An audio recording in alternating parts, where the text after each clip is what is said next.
she was like trying to like get a ride home. So like she went like to this gas station like in the middle of the night. An employee like let her use her phone, and the dad like another dad came and picked her up. That's a very important detail because dude, like the same lawyer that issued. Oh wait, real quick, I want to summarize the lawsuit with Jay-Z actually because it is important. Okay.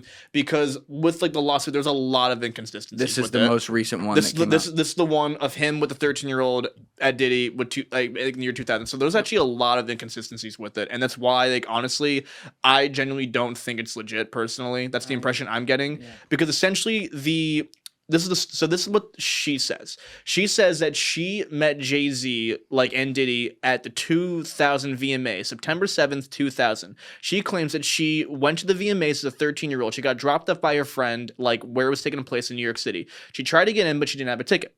So she was talking to multiple limousine drivers to try and get in. And one of the drivers that she talked to was Diddy's. And the driver told her, and I quote, "You fit what Diddy looks for."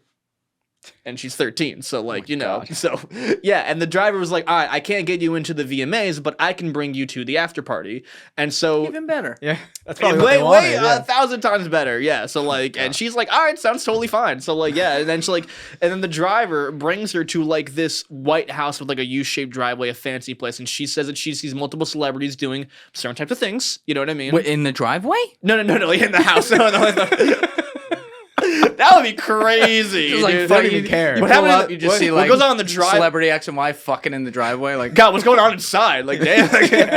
What's happening in the basement? Yeah, That's I have to crazy. see what happens in the bedroom, man. God damn, Jesus Christ. But yeah, she said she saw multiple celebrities doing multiple substances, and she took this, and she drank this drink, and it must have been drugged because right after she started feeling super woozy, and so she goes into she goes down the hallway into this empty bedroom that had no other furniture in it, and she's trying to lay down, and then that's when Diddy, Jay-Z, and a third unnamed celebrity in the lawsuit enter the room. Diddy goes up to her with this crazy look in his eyes and says, "You are ready to party," and then brings her up, throws her on the wall, then picks her up again, throws her on the bed and starts doing you know what, and then Jay-Z also starts doing you know what, and the third celebrity is watching this basically. And that's not a named celebrity. It's an unnamed celebrity in the lawsuit. Yeah, so whoever that is, it could be... Any guesses? It could be Steven Spielberg, it could be Obama. I have no idea who it is, honestly. So What a range there. Yeah. Spielberg where'd that come from? Diddy has a range, man. He seems like this guy's got context on context, man. Yeah, I saw a quote that Have you seen the actually named celebrities? It's a lot of random people. It's a lot of random people. So I'm not excluding You had the one anybody quote out. in there of Trump, is he a good guy? He's a great guy. I love him. It's he was around everybody. It's another one. He's around, just like you said, he's around all these different people. You know what? And I've told this on a few podcasts, so sorry for people if this is a repeat. But I still fucking forget to look this up unless you remind me to do this afterwards. I heard this secondhand from someone. I'm pretty sure it was Mike Tyson telling this story on his podcast. Really? But Mike Tyson was telling a story about how gray area things can be with how things look, especially with pictures and context. Right. He's like, yeah, so I was at this party a few months ago, and these guys, they're all there. It's very public. There's all kinds of pictures and shit. And then this guy comes up to me, he's like, oh my God, Mike Tyson, I'm such a huge fucking fan. We talked for 2 seconds, and then suddenly there's a photographer there, and he's like, oh, take a picture. I'm like, okay, we'll take a picture. Takes the picture, and a week later, these 2 FBI motherfuckers show up to my house and say, how do you know this man? And they show me the picture. They show him the picture of him shaking hands with the dude, and with a big smile. And they're like, how do you know this guy? And he goes, I only met that guy at that party. He goes, well, the agents say, well, he just killed 7 people last weekend, so we're gonna need to come talk to you. Oh, and no. obviously there was nothing there, and they realized it was just a picture. But point being, when you look at the Epsteins, when you look at the Diddys, these people who were around all these important people or whatever, all they had to do, Alessi, can you pull up Elon Musk and Ghislaine Maxwell right now? Right. Because Donald Trump, he's pictured with Epstein. Dude, all they had to do was just get in a picture with you somewhere. And you are now, even if it's just 0.01%, you are 0.01% stained forever. And people will always ask the question. If we have this picture, just want to put it on the screen. So this picture, now go to the 4th one, Alessi. See it? 4th from the, yep. This is Elon Musk. Look at his body language. He's clearly walking away, towards somewhere else in this party, and a cameraman has stopped him and says, oh, take a picture. And this bitch happens to be right there, and she goes, I shall just pull out. With the smartest man in the world. And it's like, this is all you have to do, because now, most people don't take that seriously, but he'll always have to answer the question about that. Yeah. Right. So you see with Diddy, wait, pull up the longer one. people. Look at his hands. Oh, yeah. Like, The see, fifth one. you see the body language. Yep. Literally, he doesn't know her, or doesn't I don't think he knows she's in the at her. picture. Yeah, I say, he clearly She's photobombing. he clearly does That's a not want. selfie. He clearly does not want to be photographed. He probably turned around wait, oh, hello. But that's, with Diddy, And this happens he a was lot everywhere. too. Yes, a lot. it Well, of course, yeah. all the time. They like seeing celebrities be with celebrities. But then on top of that, what you're starting to see a little bit now, even more than just a picture, like LeBron on Instagram Live or whatever it was, and he's like, Oh, "Ain't no party like a Diddy party." And then everyone's like, "LeBron misses." LeBron misses 2 games. He's probably going to jail from the Diddy party. That's what everyone's talking about. Dude, have you ever seen that clip of Diddy doing a speech? He's looking at some celebrities, ain't no party like a Diddy party. Then starts licking his lips like he's looking at a juicy piece of red meat. He's drooling, bro. It's so wild, dude. Oh my god.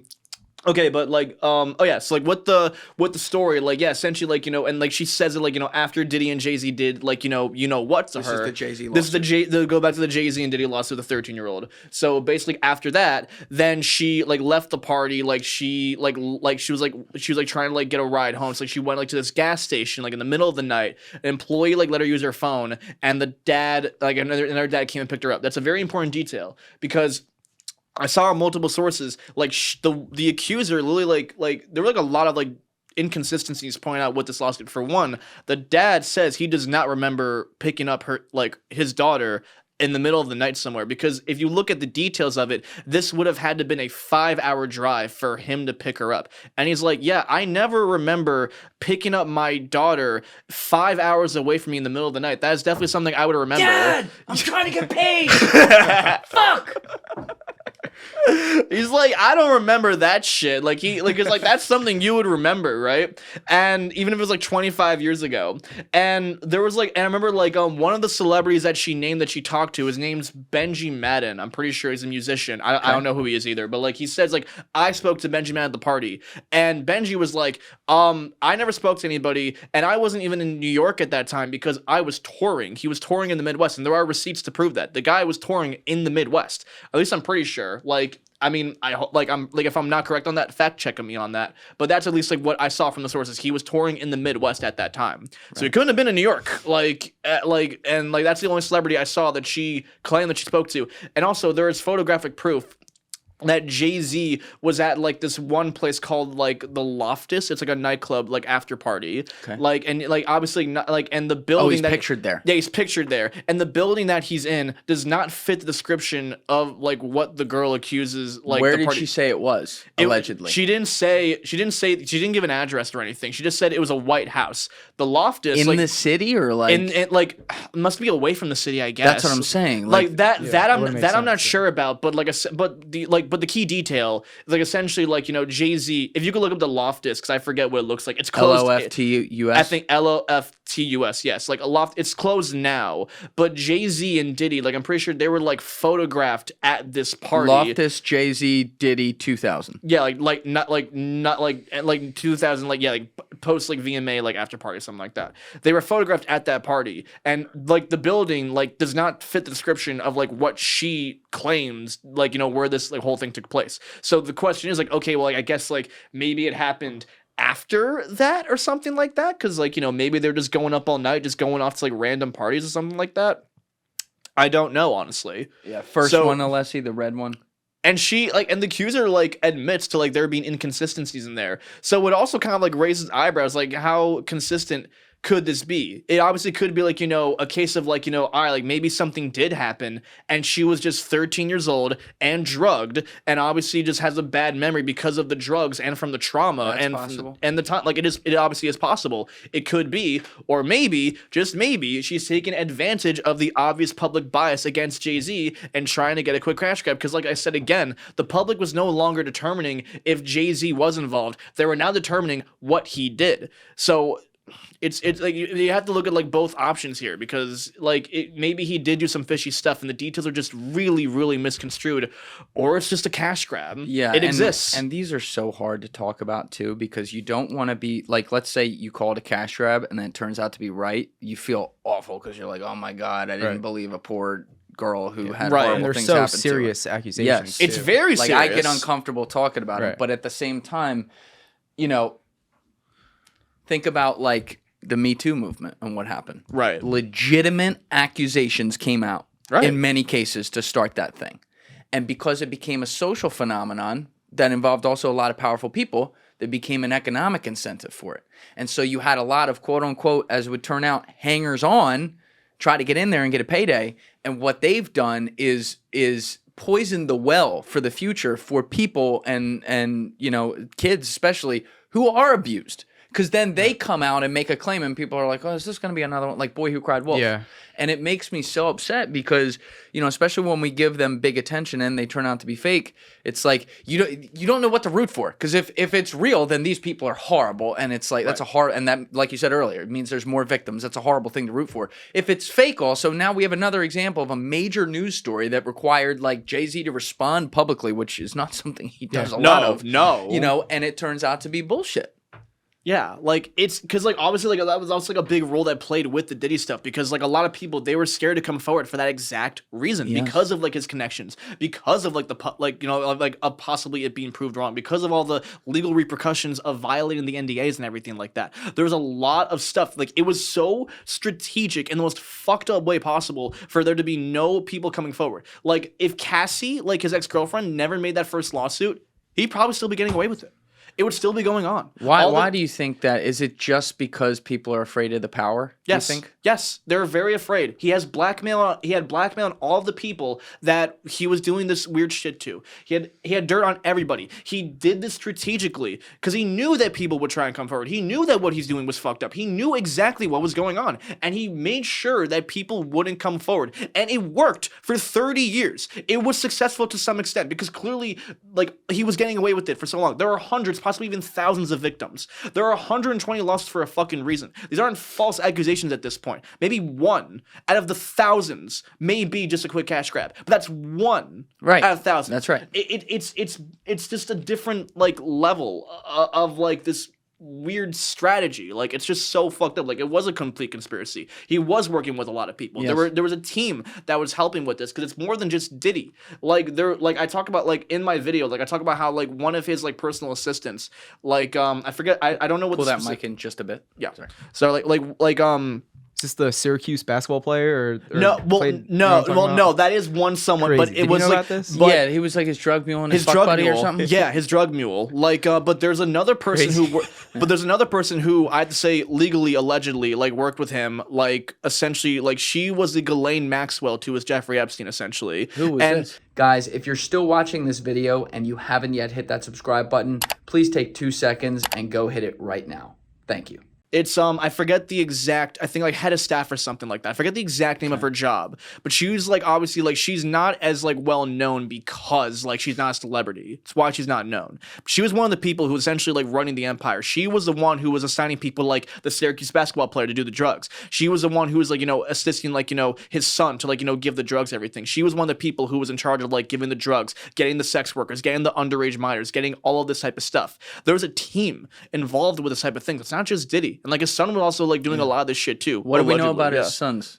His son was definitely one of the people who was also involved with like getting the drugs and like getting like the prostitutes. Like the GHB. Like the what's GHB? The date rape drugs. Oh yeah. Like getting like substances. Like he definitely like, you know, was like one of the people like getting involved with all. He had that. the Costco card. Yeah, the Costco He was the card. one holding it. Yeah, the Costco card. Everything. Yeah.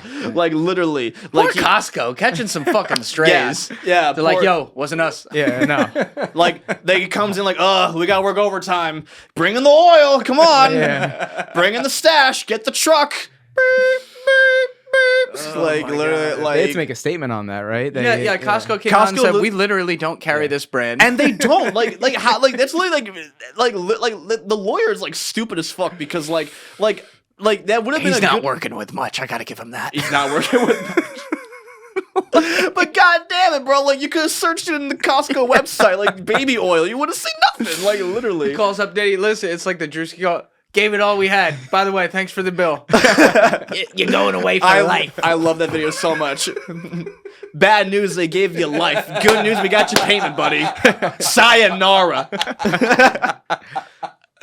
Watching the video, guys. If you haven't already subscribed, please smash that subscribe button and check out this clip's full podcast episode by clicking here or in the description below.